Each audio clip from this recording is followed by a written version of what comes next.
Hi, my name is Louise Partridge and I'm the Deputy Director for Financial Governance and Business Improvement in the Department for the Environment, Food and Rural Affairs.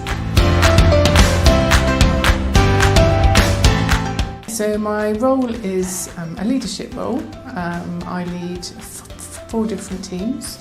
One of the teams specifically looks at managing public money.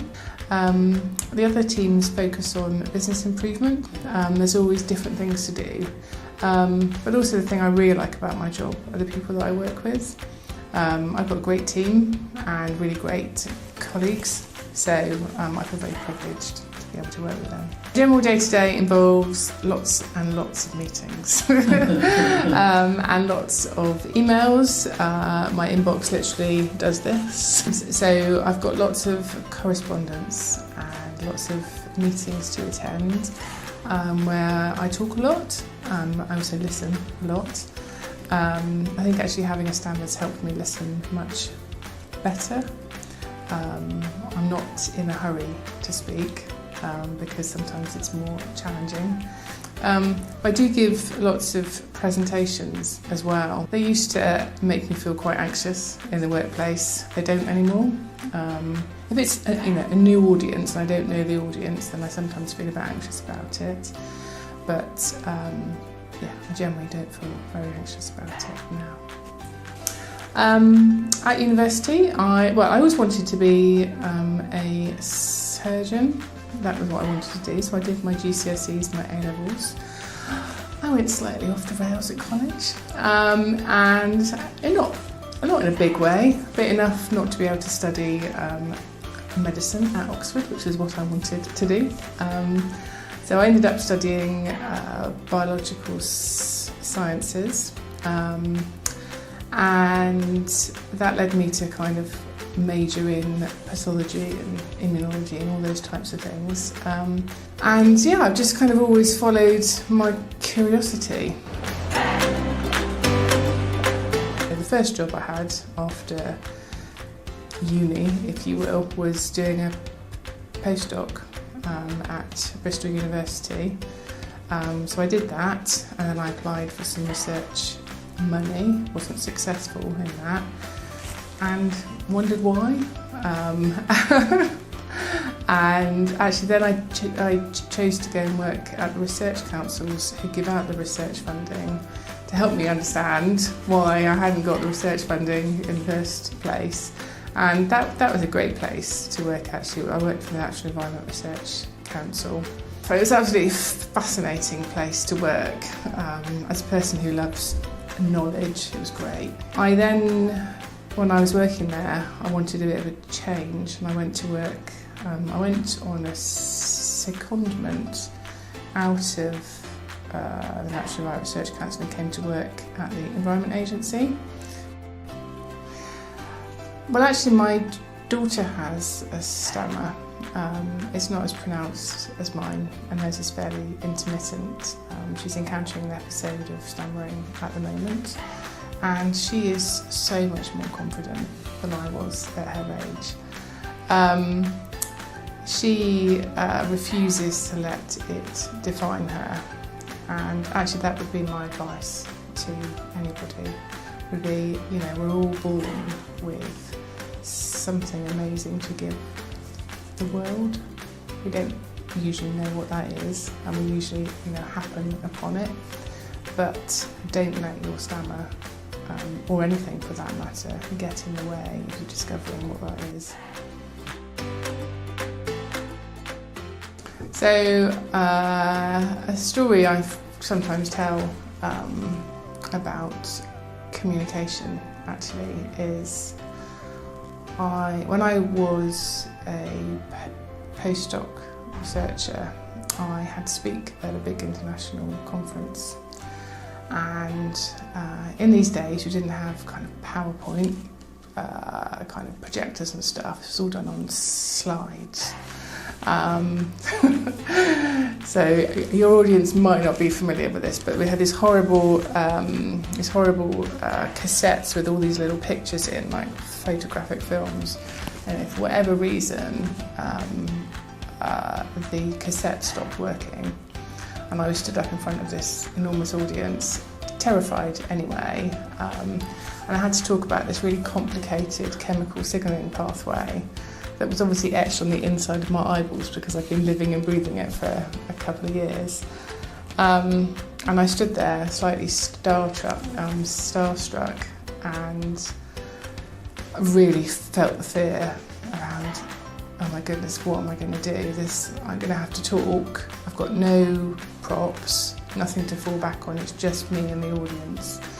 And the world felt very small at that point and very silent. And all I could see were all these faces just staring at me.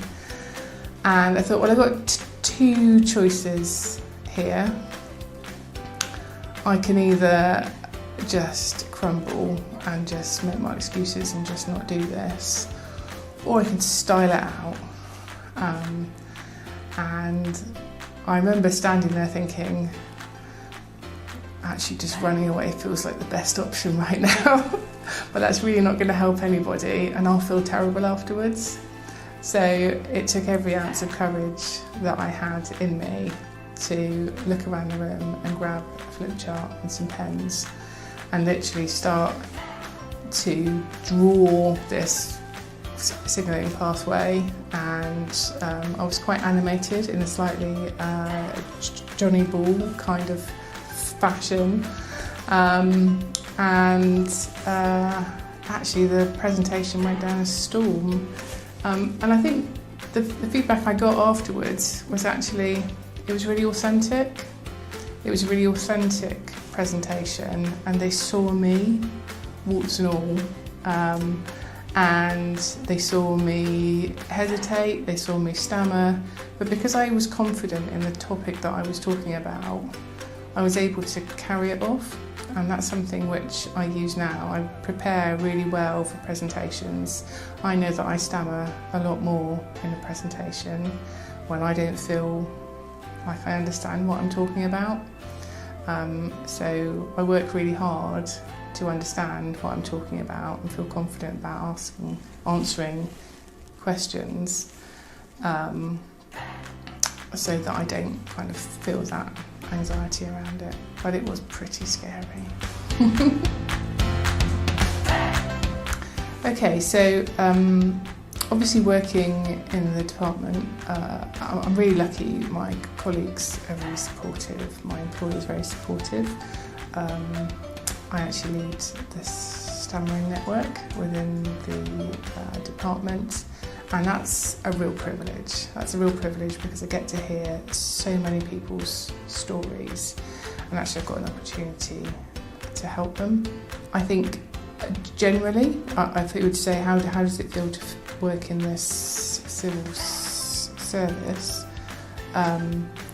It's actually a great place to work, although it's a busy place to work. It's a very supportive and positive place to work. I think throughout my career I have experienced times where I've encountered people who may have not reacted in a way that I felt necessarily was very positive. I've had people say, oh, have you forgotten what you're going to say? And things like that. And I've always been quite assertive around that. My response tends to be, yes, I do know what I'm going to say, I just require you to be patient. Or I'll say, actually I've got a stammer and I'm just struggling to speak right now. I've never found a person who didn't pause and reflect on their attitude and apologise and allow me to just carry on the conversation. So if my 13-year-old self could see me now, what would they say? They would probably say, I look a bit old, which is what my daughters would probably tell me. I think I would definitely see a version of me that is still me, and the fact that I still live by some of my really core values around fairness, equality and inclusion. I think they'd feel proud of what I'd achieved.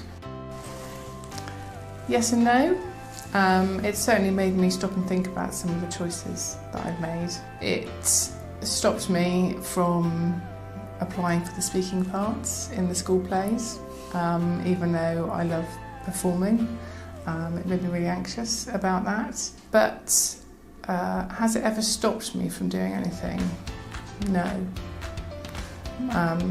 If my mum were here, which she's not, she would tell you that Louise is quietly determined, and that's very true. And whilst my stammer can sometimes feel like something I need to consider, I absolutely will not let it define me. One of the people in our stammering network asked me, would I like to be without my stammer? I thought really long and hard about that question and thought actually probably for years I probably would have said yes, I desperately do not want to stammer. But actually it's helped to shape who I am. It's made me more thoughtful, it's made me more reflective, it's made me appreciate the importance of the words that I use. I'd feel lost without it. And I have great, really fluent days, and I have other days where I really cannot string two words together. At the end of the day, I thought to myself, how do I still feel about answering that question, would I be without my stammer? And for me the answer is no. Actually I think it's an important part of who I am, and I'm comfortable with it, and I think other people should be too.